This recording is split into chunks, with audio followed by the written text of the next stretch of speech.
Revenge stories used to be simple. Something terrible happens, someone's wronged, and they hunt down the person responsible. They get revenge, then the story ends. But revenge stories don't really work like that anymore. And really, they never did. Modern revenge stories aren't about whether revenge succeeds. They're about what happens after it succeeds. Ghost of Yōtei looks like a traditional revenge story. You were hurt as a child, you hunt down the Yōtei 6 to get revenge, you defeat them all, you even have their names on a sash that you cross out every time you end one of their lives. But the more you play, the more the game starts asking a completely different question. What happens when revenge actually works? And the answer that Ghost of Yōtei gives is honestly the only expected one. Revenge doesn't give the protagonist closure. It gives her myth. It gives her isolation. And it forces her to discover who she is when her life's purpose disappears. Ghost of Yōtei structures itself like a checklist revenge story. The Yōtei 6 function like milestones. Each defeat feels like progress. Each win makes you feel like you're moving towards the end. And the game lets you believe that this structure matters. But this revenge checklist is hiding something. It creates direction, but not identity. Revenge stories give protagonists a single purpose. Move forward, destroy the obstacles, finish the list. And the moment that list ends, the character often collapses or walks off into the sunset while the credits play. Ghost of Yōtei prepares you the entire game for that conclusion, right from the beginning. The first Ghost of Tsushima asked a very specific question. Should honor survive if it means losing the war? Jin Sakai answers that question by abandoning every tradition he was ever taught. He becomes something new, the Ghost, the first shinobi. Ghost of Yōtei asks a different question. What happens when becoming a ghost is normal? When stealth stops being controversial and becomes expected? By Ghost of Yōtei, Atsu isn't inventing the ghost identity, she's inheriting it. She even takes it further. It's not just stealth, it's not just dishonor, it's myth. You even find Jin Sakai's sword at one point, and it's this huge moment. As you progress through Ghost of Yōtei, things begin to change. Essentially, the game starts becoming easier. It's removing difficulty. And when I noticed that, I stopped thinking about the balance between everything, and I started thinking about the intention. Ghost of Yōtei doesn't want revenge to be difficult. It wants revenge to feel inevitable. Sure, there's the classic video game character gets stronger as the game goes on, but I'd argue that Atsu becomes overpowered pretty quickly. You're essentially marching towards the end, and the only thing that can really stop you is if you quit playing. If you're finding this deep dive into narrative and game design as fascinating as I do, make sure to take a second and hit the subscribe button and the notification bell. It really helps the channel grow, and it ensures that you don't miss out on our next explorations into the stories games tell. Early on in the game, you learn stealth, and stealth in Ghost of Yōtei doesn't function like survival stealth. This isn't The Last of Us or a regular stealth game. You're not hiding because you're weaker, you're hiding because you're faster. Encounters dissolve before they even begin. Enemies die before they can actually react. You slip through areas like you're already belonging there. You kill a group of 3 enemies in seconds, guaranteed. And the shift is subtle, but I feel like it's really important. Stealth stops feeling tactical. It starts feeling natural. And that's terrifying, because it shows how normalized violence has become for Atsu. You're not learning stealth, you're becoming it. The new shinobi. Sidebar here, a huge part of stealth is traversal through a base without being seen, but the fact that as soon as you're above the enemies on the ground, you become invisible. It really put a damper on things for me. It made me feel like I was breaking the game because everything became easier. All you gotta do is get above them and life's good. Look at this. Full daylight, stalking enemies, they don't see you. Insane. Ghost of Yōtei gives you super crazy efficient combat tools. Standoff chains erase groups instantly. Headshots trivialize any encounter. Heavy arrows turn combat into math. You're not asking, can I win this fight? You start asking, how fast can I end it? How many arrows do I have left? I would unlock a new weapon and have it fully upgraded moments later. And when things become routine like that, I find they lose impact. Battles become an annoyance, and since there's no leveling up, it was often better to just see if I could run by the enemies instead of starting a fight. You even start to realize if your enemies' faces are shielded, because if not, it's not a fight with them. You just kill them instantly with your bow and then you fight the real enemies. The game replaces the battle tension with existential tension. Because if revenge is easy, then why does it feel empty? A huge part of Ghost of Yōtei is the charms. They're everywhere. You get buffs, you customize builds, they let you become absurdly powerful.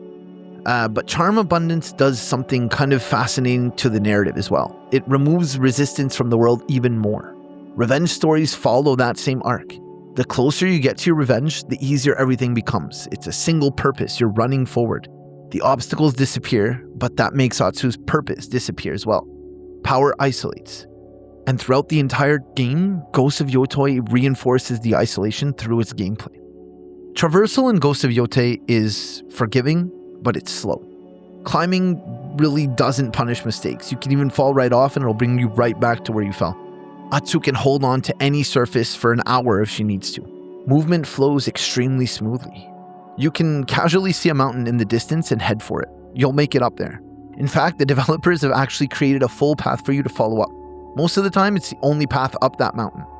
This brings more ideas and questions and answers, honestly, because do we as gamers prefer to have an open-ended, procedurally generated world, or do we want to be guided? I don't think it's possible to do both. Ghost of Yōtei holds you throughout the entire story, but it's in the best way possible. The world itself encourages forward momentum. Traversal's slow, deliberately slow even, and these long stretches of travel create huge emotional space. You're not being attacked, you're not chasing enemies, you're just existing, running through the forests and the grounds of these beautiful horizons. The silence forces players to sit with their consequences, and usually revenge stories rush players forward. Ghost of Yōtei forces reflection. As the story progresses, even the NPC reactions change. You show up to a new town, there's gifts waiting for you. People whisper, people are scared of you, enemies fear you. And they make it very clear that revenge doesn't make you free. In this game, it makes you mythical. And when you're a myth, you can't be a human. Ghost of Yōtei begins interrupting its own revenge story through smaller encounters. The Kitsune storyline introduces something revenge stories usually avoid: compassion without conflict. Atsu discovers kindness where she expected more cruelty. One of the Yōtei 6 turns out to be a good person with a bad past. She even turns out to be a friend. And it destroys Atsu's worldview because revenge stories rely on one simple rule: pain must be repaid with pain. Atsu meeting the Kitsune challenges that rule entirely. The Kitsune is a human. She can't be that cold, evil person that wronged us. She's a human with her own thoughts, her own history.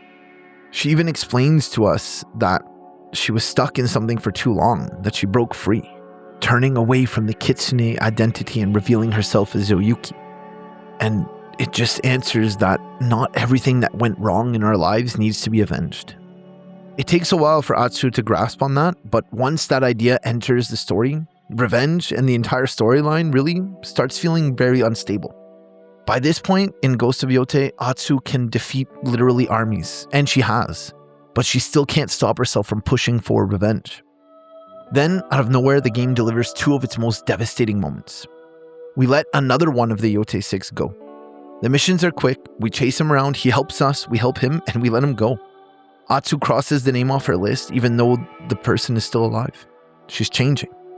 Early on, Atsu forms a connection with her long-lost brother, Jubei, who she thought was dead the entire time, and his daughter that she never knew named Kiku.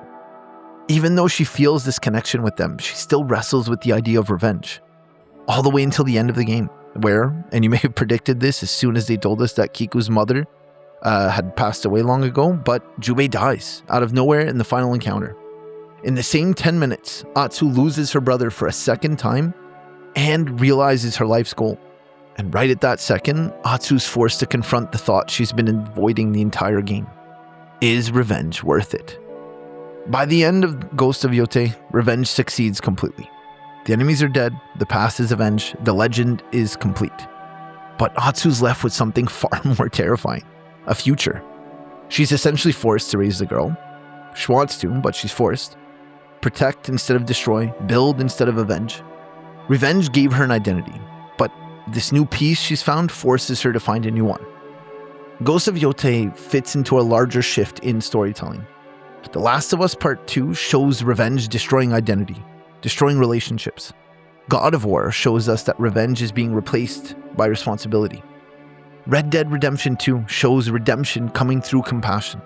Ghost of Yōtei and really PlayStation Studios continue that evolution. They don't reject revenge. It explores what revenge leaves behind, what it is. Back in the day, revenge stories focus on justice. Modern revenge stories focus on consequence. Audiences understand that revenge stories used to ignore all this. Winning doesn't fix the trauma, it just removes the direction. Ghost of Yōtei isn't about killing the Yōtei 6. It's about what happens when your entire life builds towards a single goal and you actually achieve it. Because revenge doesn't end the story anymore. It transforms it. It creates legends. It destroys identities. And sometimes it teaches you that the hardest thing isn't learning how to fight, it's learning when to stop. Ghost of Yōtei shouldn't end when the enemies die, and really it doesn't. It ends when Atsu finally learns how to let something live without her.